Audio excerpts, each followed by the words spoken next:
एक लड़का घर परिवार और धन संबंधी समस्याओं से लड़ते लड़ते थक गया था। उसकी उम्र ज़्यादा नहीं थी, लेकिन वह रोज़ रोज़ के विवादों से तंग हो गया था। एक दिन हिम्मत हार कर वह आत्महत्या करने के लिए निकल पड़ा। चलते चलते एक जंगल में पहुंच गया। जंगल में काफ़ी दूर चलने के बाद भी उसका मन शांत नहीं हुआ। जंगल बहुत ही घना था, वहाँ जंगली जानवरों का भी खतरा था। तभी उसे एक छोटी सी झोपड़ी दिखाई दी। लड़के ने सोचा कि इस घने जंगल में झोपड़ी बनाकर कौन रह रहा है। अपनी जिज्ञासा शांत करने के लिए वह लड़का झोपड़ी की ओर बढ़ने लगा। झोपड़ी के पास पहुंचा तो उसे एक संत दिखाई दिए। संत ध्यान की मुद्रा में बैठे थे और उनके चेहरे पर शांति और प्रसन्नता दिखाई दे रही थी। लड़का संत के पास ही बैठ गया। संत ने लड़के को देखा तो उसका परिचय पूछा। लड़के ने कहा कि वह अपने जीवन में परेशान हो गया है और मरना चाहता है, इसलिए इस जंगल में आया हूँ ताकि किसी तरह से मैं अपना जीवन खत्म कर सकूँ। संत ने लड़के की बात सुनी और समझ गए कि कम उम्र में मिले तनाव के कारण यह बहुत ज़्यादा निराश हो गया है। उन्होंने लड़के को कहा कि तुम्हें निराशा से बचना चाहिए। समस्याएं तो आती जाती रहेगी, समय एक सा नहीं रहता है।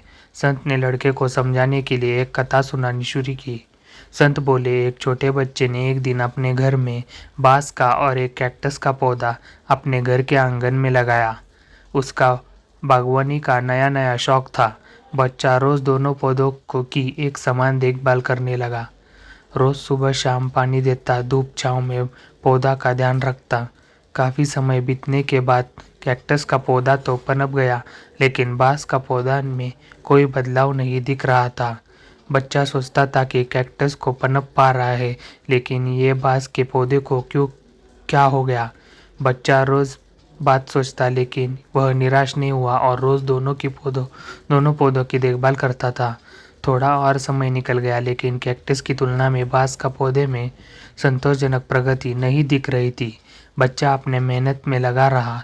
कुछ समय के बाद एक दिन बांस का पौधा पनप गया और कुछ ही दिनों में बांस का पौधा कैक्टस से भी बड़ा हो गया।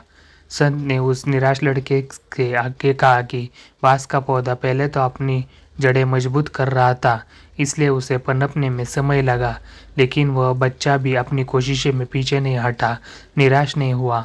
हमें भी अपने जीवन में दो बातें ध्यान रखनी चाहिए।